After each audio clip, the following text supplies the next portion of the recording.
Ang init. Hi guys, good afternoon and welcome to another Papang Reviews.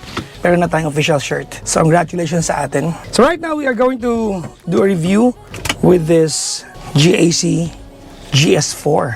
that I've been driving for 5 days now. There's a lot of reviews ng car na to online. So we're not gonna do the technical one. We're just gonna give you impressions on the drive feel and how is it as a Chinese offering to the market of compact SUV or what I call the SSUV, small SUV. So ito ang GS4, no? So the first thing that I want to test is, by the way, obviously, we don't have a tint. Wala tayong kahit anong tint ngayon. So nasa arawan, no? I parked the car sa arawan and from start, mainit yung kotse. Problema natin lahat to, di ba? Yung pagpasok mo ng car, sobrang init ng sasakyan. So, nakabukas yung aircon ngayon. Summer na at problem to the maraming car owners, especially when you park under the sun, mainit. So, I just started the engine, kakaalis lang natin ng bahay, at sobrang init ng kotse. So, we're going to full blast the air conditioner. It appears here. So, yan ha. So, ilalagay natin sa low. Individual yung temperature ng left and right, the driver and the passenger. So, yung passenger mo can choose actually what temperature ang gusto niya lumabas sa kanyang aircon vent. So, does the driver can choose that. So, you have to be driving the car for a while bago mo ma-memorize to. It takes a while for you to memorize this. Pero pag nagamay mo na, ako I've been driving this car for a few days now and medyo kabisado ko na yung pagkakasunod-sunod na ito. Maybe it takes a while, maybe 2 to 3 occasions of driving this car and you can memorize this, no? Nandito yung control ng kanyang aircon, temperature and the fan. If you want to utilize yung kanyang automatic temperature, depende kung ano sinet mo. Right off the bat, yung feel ng car, it doesn't feel like it's a brand new offering to the market of compact SUV or SSUV. Dahil it almost feels like it's a Japanese offering. Parang wala na siyang pagkakaiba halos sa mga kayang i-offer ng mga Japanese manufacturer. May mga pagkakaiba sila sa instrument panels, nasa ng mga display, sa mga buton. But this one, medyo minimized na. Yung feel ng manubela, it's not strange at all. You don't feel like you're alienated, no? Touching the steering wheel. The left is for the entertainment system. You've got the mode here. If you want to connect your phone. And of course, the control. Nandito yung volume. And of course, the next and the go backward button. But what's strange for me here is there's also this neat looking and playful looking roller para sa volume. So, you can control the volume from here, the volume from here, and the volume from here. I would have loved for this volume roller to be somewhere na kayang ma-access ng passenger mo since you already have the button here sa manubela pag ikaw yung nagda-drive. Yung feel ng drive naman ng kotse, it has a little bit of resistance para ibalik ka niya sa gitna every time you're driving, no? You know, when you drive, pag kumabig ka sa kaliwa o kanan, may mga kotse na ang default nila is that medyo banayad yung balik. Ito naman, the car always wants you to go back to your center position. Yan, no? Babalik ka agad siya. Sa lahat na na-drive kong kotse, ito yata yung pinaka-aggressive when it comes to going back to the center wheel position.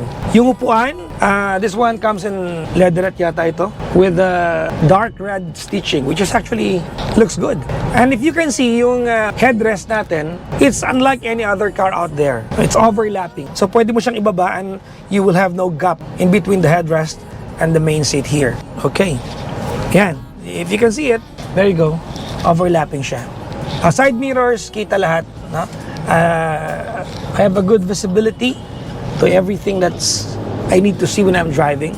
The A-pillar is not actually blocking whatever view that you require to be safe when you're driving. Looking at the outside view when you're driving from cockpit area, well, see, I don't know if it's oversized, pero sobrang kita yung labas. And it's actually a good thing. No?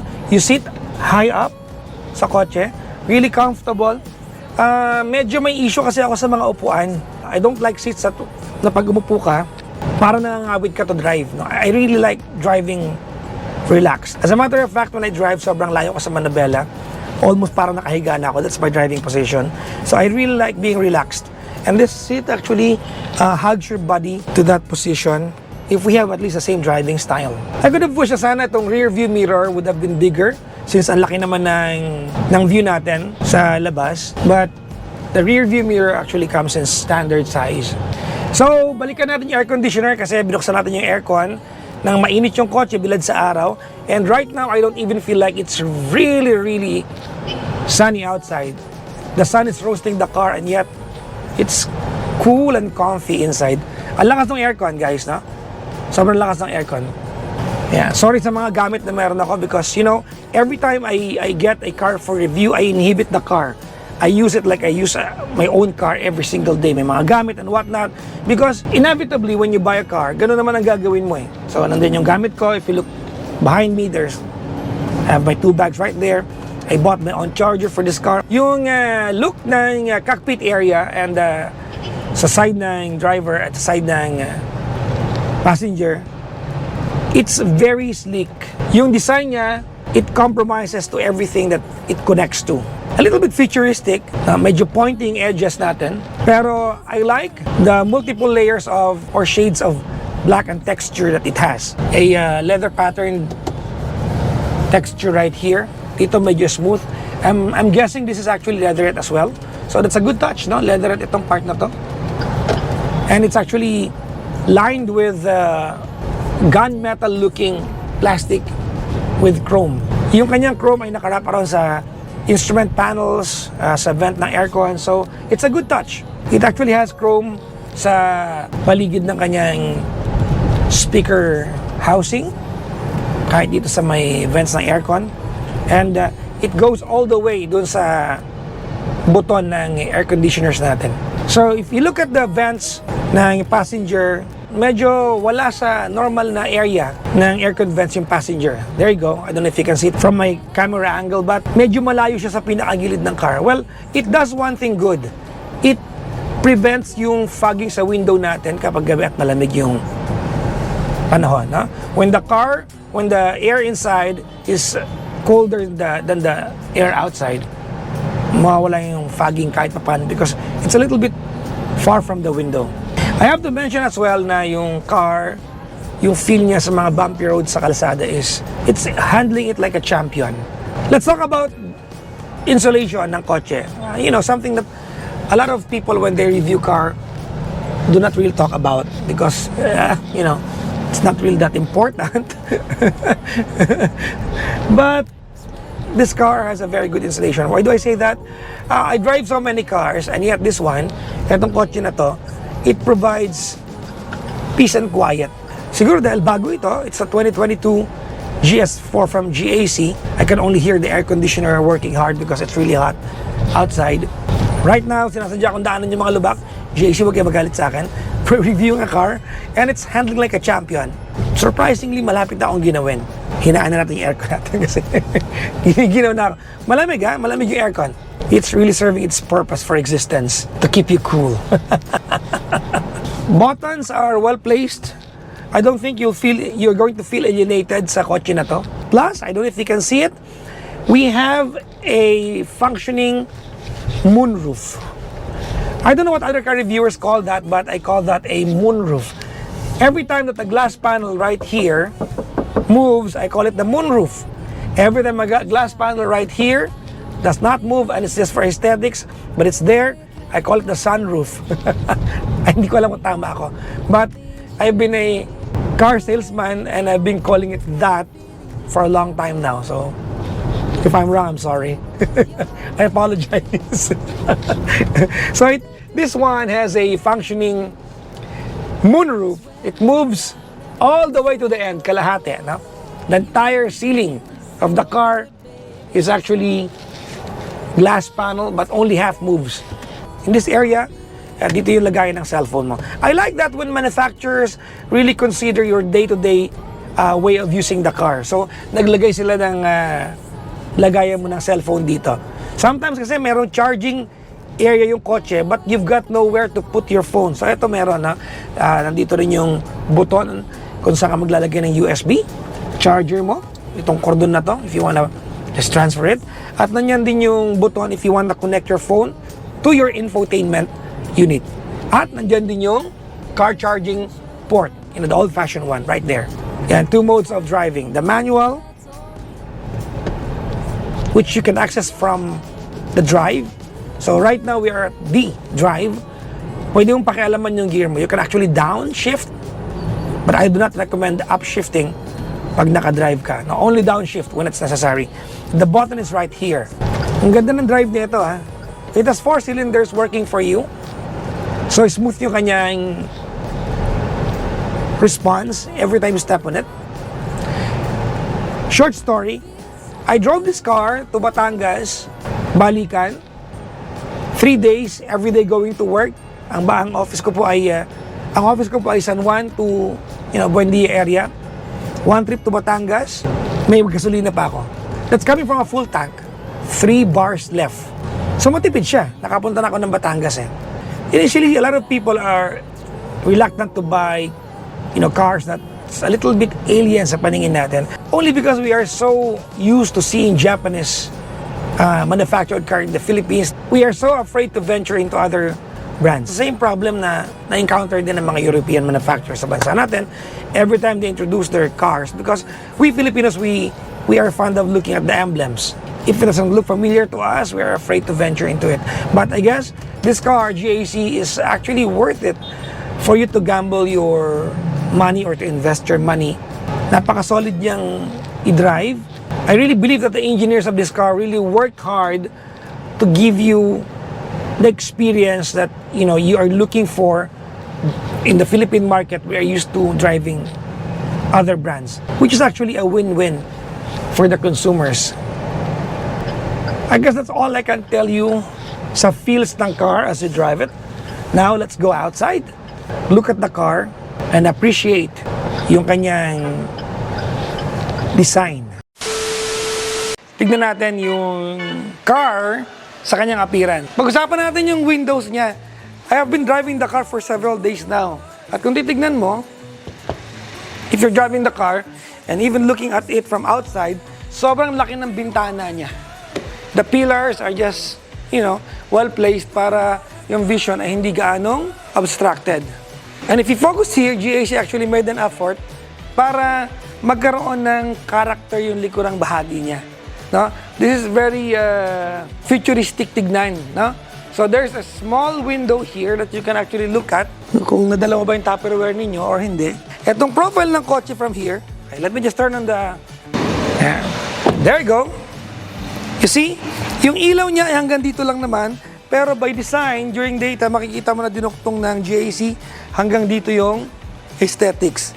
So there are like 4 LED lines here that serves as your tail light, and then it goes slick all the way to the back.